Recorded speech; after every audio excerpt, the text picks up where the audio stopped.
terpuruknya kalau orang itu sudah dijudge bahwa tahun depan kamu itu ambruk, ini sudah mulai down. Maka kita akhirnya untuk apa kita melangkah? Kita sudah dibaca orang lain bahwa tahun depan untuk apa kita bekerja. Nah, tahun depan bahwa kita akan hancur.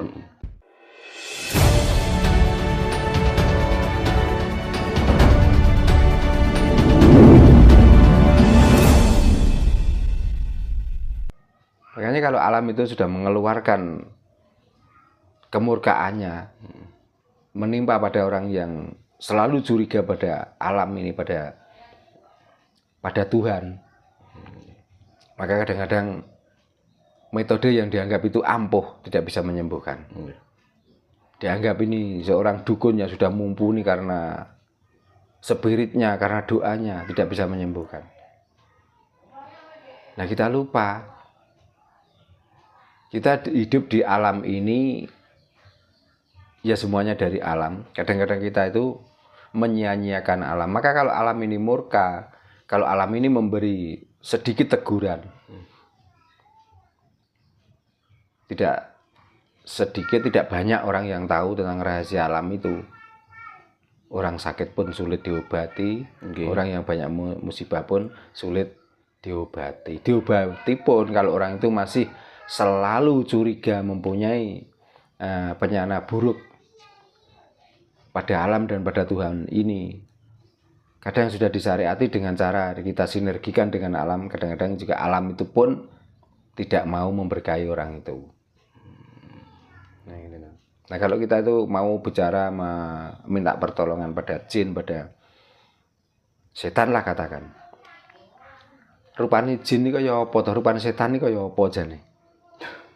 Apalagi orang yang sudah ngomong, sudah bisa bicara dengan ini, dengan leluhur dan lain sebagainya. Yang bicara itu batin.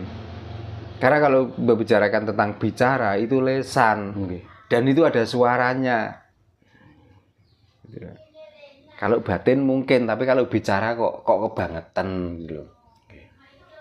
Berarti intinya jika ada seseorang yang menjustifikasi nasib, misalkan gini Pak, sampai niki tahun ngarep iku rezekine bakal seret, tahun ngarep iki sampean rezekine bakal lebih-lebih.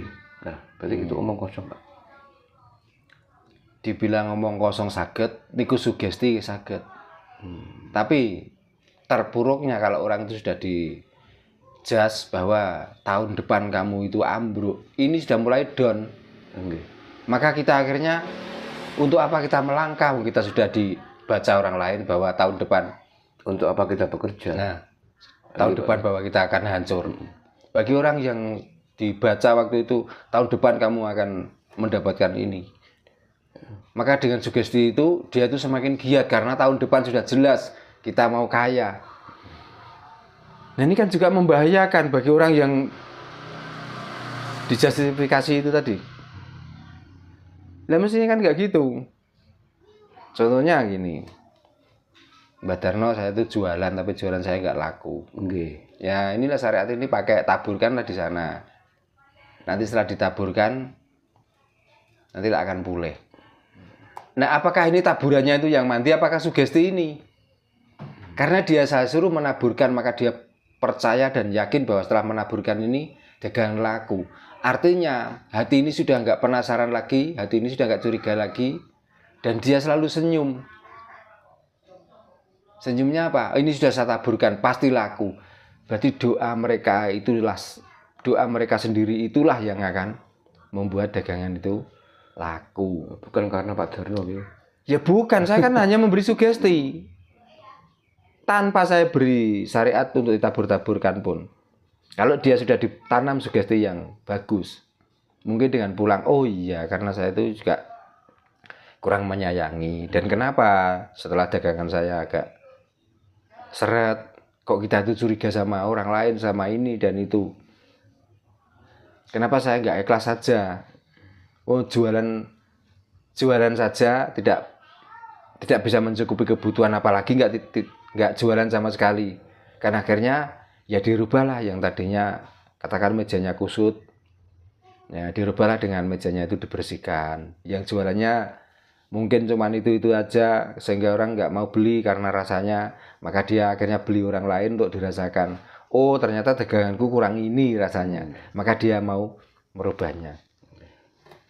Berarti intinya kita harus yakin gitu Pak.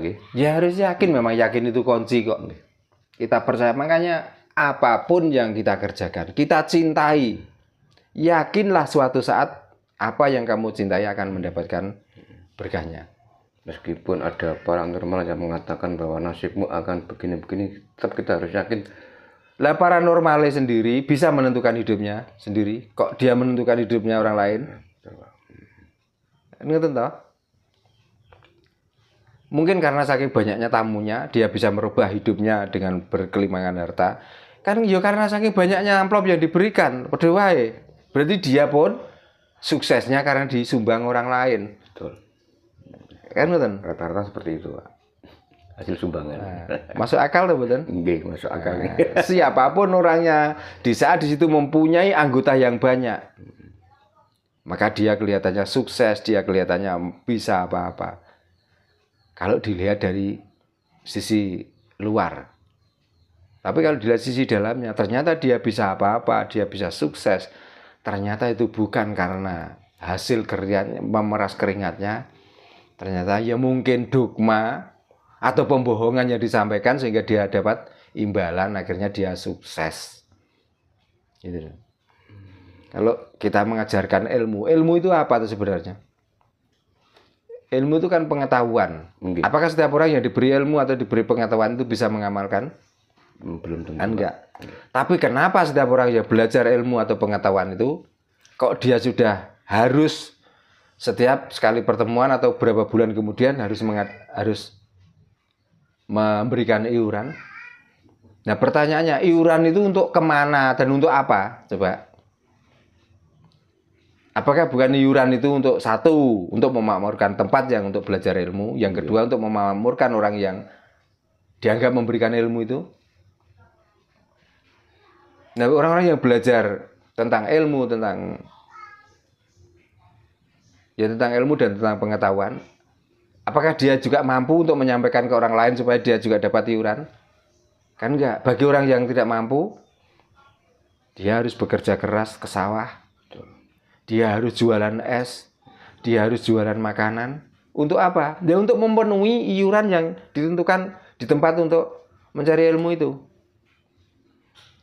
Makanya kan sering saya ngomongkan, orang yang belajar sing gilap gegeri tapi wong sing ngajar loh tentang pelajaranku sing gilap mobile karo lantene.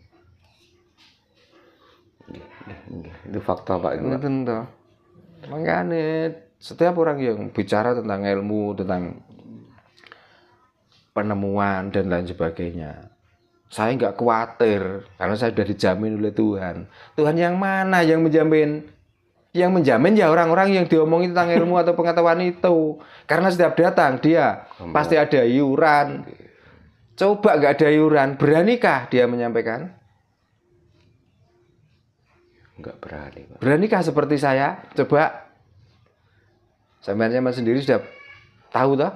Setelah ada pertemuan pulang, semuanya juga salaman biasa, nggak ada iuran yang harus saya mau. Ya maaf, bukannya saya mau bayar listrik, mau bayar air. Mendingan kalau jenengan datang. Masih ada sedikit-sedikit. Lagi bagi orang-orang yang belajar. Apa pernah saya tarik iuran harus bayar sekian? Harus setiap minggu, setiap ketemuan tuh harus mengisi ini untuk beli ini, beli itu. Karena saya takut dengan resikonya. Gitu loh. Orang yang datang sini itu butuh dicerahkan, butuh dibimbing. Nah kalau nanti larinya ke situ berarti saya kan harus bohong-bohong dikit. Kalau kamu datang ke sini saya jamin kamu pasti kaya, nanti kan gitu. Lah saya sendiri nggak kaya kok, jamin orang lain harus kaya. Nah yang saya takuti itu resikonya di situ itu loh. Makanya saya nggak berani, maka saya walaupun dia kaya, saya nggak pernah menyuruh dia harus beramal atau memberikan ke orang lain. Tapi kalau sudah diajari tentang rasa tanpa disuruh pun dia akan memberikan dengan sendiri. Dia akan melakukan hal yang benar-benar ikhlas dari lubuk hatinya yang paling dalam. Tanpa harus dipaksa. Tanpa harus dipaksa dan tanpa diembel-embeli nanti antara surga dan neraka.